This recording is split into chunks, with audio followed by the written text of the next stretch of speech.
આદિકાળથી માનવી પોતાની બુદ્ધિનો ઉપયોગ કરીને અવનવી શોધો કરતો રહ્યો છે. અત્યાર સુધીની થયેલી શોધો તેણે સતત કરેલા પ્રયોગો અને પરિશ્રમનું જ પરિણામ છે. ઈશ્વરે માનવીને બુદ્ધિ આપીને તેને બધા પ્રાણીઓમાં સર્વોપરી બનાવ્યો છે.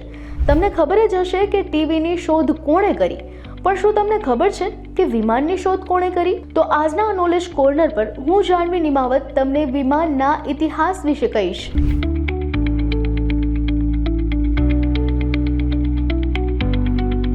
રાઇટ બંધુઓ ઓરવિલે અને વિલ્બરે રાઇટે વિમાનની શોધ કરી હતી.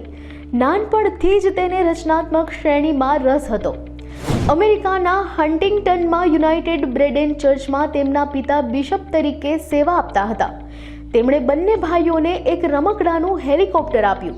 આ રમકડાને જોઈ બંને ભાઈઓને હવામાં ઉડાન ભરવાનું વિચારી લીધું.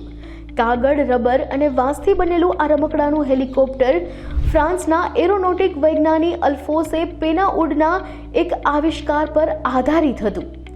આ રમકડાને લઈ બંને ભાઈઓ ખૂબ ઉત્સાહિત હતા અને તે તૂટી ગયું ત્યાં સુધી તેઓ તેની સાથે રમ્યા. 17 ડિસેમ્બર 1903ના ઓરવિલે અને વિલ્બર રાઇટે સાયકલની રચનાને ધ્યાનમાં રાખીને અને વિવિધ ઘટકો તેમાં ઉમેરીને વિમાન વિકસાવવાનું ચાલુ રાખ્યું. બંને ભાઈઓને મશીન ટેકનોલોજીની ખૂબ જ સારી સમજ હતી, જેણે તેના હેલિકોપ્ટર નિર્માણમાં પણ મદદ કરી.